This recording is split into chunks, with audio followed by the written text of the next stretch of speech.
মনে হচ্ছে। একটু পরে গোপাল ভাঁড় এলো। মহারাজ তাকে ডেকে পাঠিয়েছিলেন। মহারাজ প্রণাম, আপনি কি আমায় ডেকেছিলেন? কে গোপাল? হ্যাঁ, তোমাকে একটা কাজ করতে হবে।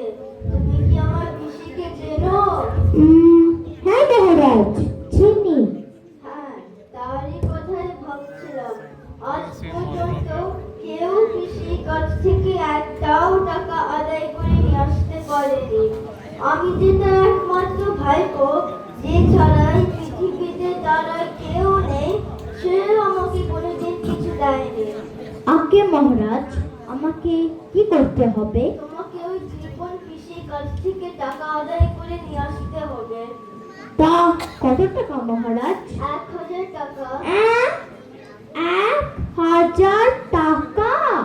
হ্যাঁ, যদি নিয়ে আসতে পারো তাহলে আমি তোমাকে আরো 1000 টাকা পুরস্কার দেব। হ্যাঁ মহারাজ, দেখছি।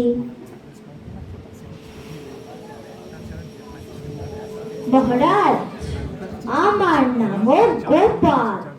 আমি পাথর টিপেও রস বের করতে পারি। আপনার ওই মহাকৃপণ টাকাওয়ালা পিসির কাছ থেকেও নিশ্চয়ই টাকা আদায় করতে পারবো। পুরস্কার তৈরি রাখুন মহারাজ, আমি আসছি। দ্বিতীয় দৃশ্য। ইলিশ মাছ চাই, ভালো চিংড়ি মাছ আছে। চিংড়ি মাছ নেবে? ইলিশ মাছ চাই, ভালো চিংড়ি মাছ আছে। চিংড়ি নেবে? চিংড়ি মাছ, একটা চিংড়ি মাছ দেখবেন। মাছ আপুয়া, মাছ আপুয়া নিয়ে কি হবে? ভালো ইলিশ মাছ আছে, একটু বেশি করে নিয়ে যান, দিদি খুব খুশি হবে। মানে বক বক করো না তো, যা বলছি তাই দাও। এক পোয়াই চিংড়ি মাছ দাও। মাছওয়ালা বিরক্ত মুখে ওজন করে দেয়। গোপাল বাড়ি ফেরে। ভালো করে মাছ বেচো। তৃতীয় দৃশ্য। গোপাল মাছ নিয়ে বাড়ি ফেরে। গিন্নি, ও গিন্নি, কোথায় গেলে? দরকার আছে। দরকারের সময় কাউকেই পাওয়া যায় না। এই তো, কি হয়েছে? অসময় কি দরকার? আহা, এখন কথা বলার সময় নেই। তাড়াতাড়ি এই মাছগুলো ভেজে নিয়ে আসো। ও মা, কতদিন পর বাড়িতে চিংড়ি মাছ এসেছে। আর ভাত বেশি খাবো। এগুলো বাড়ির জন্য নয়, মহারাজের মহাকৃপণ পিসির কাছ থেকে টাকা আদায় করতে হবে। এটা এই কাজেই লাগবে। হ্যাঁ, টাকা আদায় করতে পারলে মহারাজ পুরস্কার দেবে। তাড়াতাড়ি মাছগুলো ভেজে নিয়ে আসো। পিসিমা, আমি আসছি। আজ তোমার একদিন কি আমার একদিন।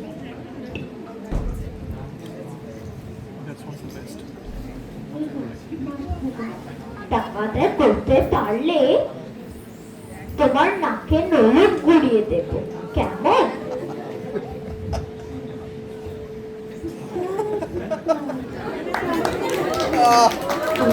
চতুর্থ দৃশ্য। পিসির বাড়ি। পুজো শেষ হয়ে গেছে, যাই এবার রান্না চাপাই। আজ গাছের লাউ দিয়ে গন্ধ করছি। যাই। পিসিমা, ও পিসিমা, খেয়ে রাখে। আমায় চিনতে পারছো? আমি গোপাল, তোমার গোপাল গো। ও মা, তোমাকে চিনতে পাবো না। বসো বাবা, আমি রান্না চাপিয়ে আসি। কি হয়েছে? মুখটা এমন শুকনো দেখতে লাগছে কেন? কি যে বলবো পিসিমা, খবর যে ভালো নয়। বলতে বলেছে নাকি আমি আর 1 সপ্তাহই বাঁচবো। তাই ভাবলাম মরার আগে তোমার পাতে বসে প্রসাদ খেয়েই মরি।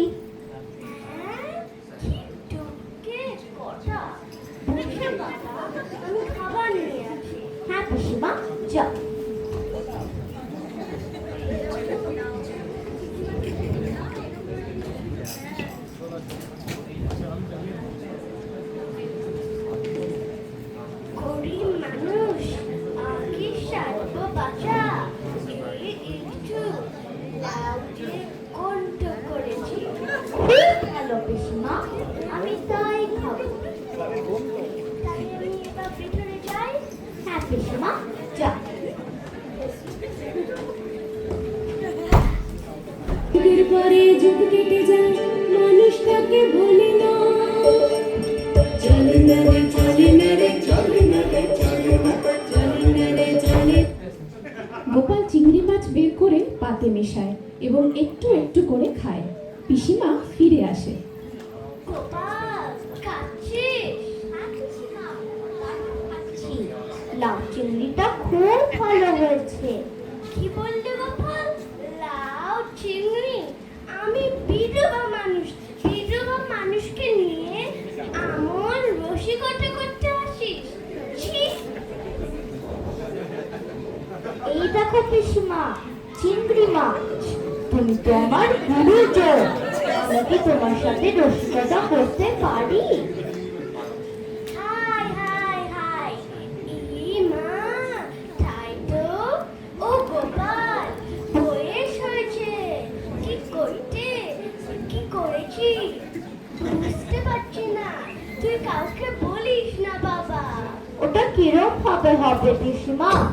আমি মাত্র আর 2 দিন বাঁচবো, মরার আগে কিরম ভাবে মিথ্যে কথা বলবো?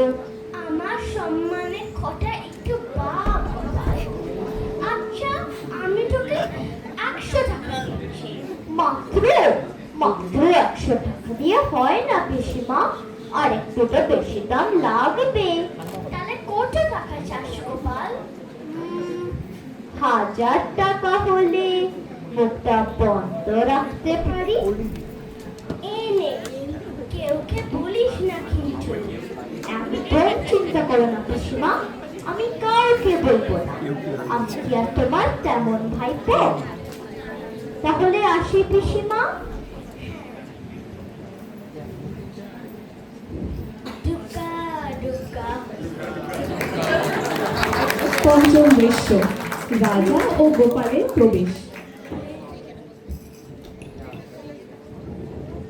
মহারাজ, এই নিন আপনার 1000 টাকা। সত্যি গোপাল, তোমার অসাধ্য কিচ্ছু নেই। এ নাও তোমার পুরস্কার।